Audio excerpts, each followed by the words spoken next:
Hey there! So today we have another review. This is a beer from Brooklyn Brewery. This is Summer Ale.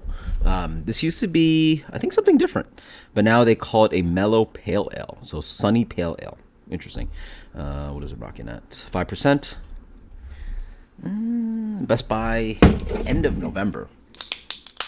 So let's see how this guy turns out. Summer's almost over, right? Yeah. Doesn't feel like that in Florida, but who knows? Beer comes in a really nice kind of like gold color, light haze to it. Nice fluffy white head. Oh yeah, it smells pretty bland. What is that? What is that aroma that I get? It's got this kind of like light grainy malt character, but then there's also this kind of like light sweetness to it. Doesn't smell like a pale ale to me. It smells more like a blonde ale, some kind of like lightly hoppy blonde ale, and like it's got this like very genericness to it, right? Like that kind of like disappointing generic note that you get some beers. I don't know if it's oxidation, or I actually don't know specifically what that note is, but it's something I'm familiar with.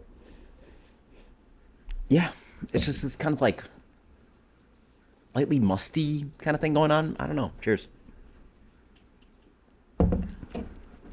Yeah, there you go. There you go. So being brewed out of Brooklyn and Utica, New York. Yeah, I don't know what that flavor is, man. Like, it reminds me of some of the beers that I reviewed from that kind of Christmas box that I bought from, what was it, Costco or Sam's Club? I think it was Sam's Club. It also reminds you a little bit of that kind of like weird European box that was so bad. Some of the worst beers I reviewed in a while. It's just kind of this pale, grainy, musty kind of beer thing. Oh, it's not good. Yeah, okay. I think I'm just gonna pour this one out. I honestly don't even think I don't think it's oxidized necessarily. It's just not good beer. Like,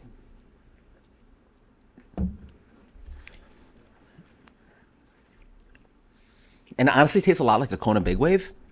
But I feel like that beer might be tastier than this, or just similar. And maybe I'm just not in the mood for it tonight. Like I'm like, hey, let's crack a beer that's actually drinkable, and like, you're sort of not in the mood for it. Yeah, yeah. It's not necessarily bad. It has this nice kind of hoppy melon character, grainy malt. I think a lot of people would just be like, oh yeah, because it, you know what it has? It has a lot of that kind of like flavor characteristics getting like macro lager, which, I don't think people like drink those beers and go like, oh yeah, this is like loaded with all flavor. Well, at least like professionals like me, and then maybe, but like, you sort of, those beers you sort of not think about, but like here, like, I feel like I just should, you know what? Maybe it's one of those beers you just do this with. Yeah, see, that's what it is. That's what it is. You have to avoid. That's how you drink these quote unquote bad beers. Don't pour it in a glass. Keep it cold. Don't let the aromatics sort of get to you. Keep the carb as high as possible, as cold as possible. Avoid the flavor and just let yourself drink it. And it does have this kind of refreshing, hydrating character, which is what macro lager does. But yeah, you're trying not to think about it. But when you pour it in a glass, let all the flavors roll in. You get a little bit lower carb because you've like, poured it into a glass and let the aromas hit you. It's like, oh. So that's what it does.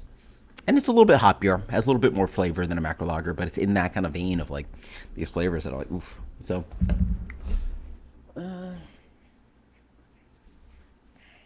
76. Brooklyn Summer Ale. Let me think. Cheers later.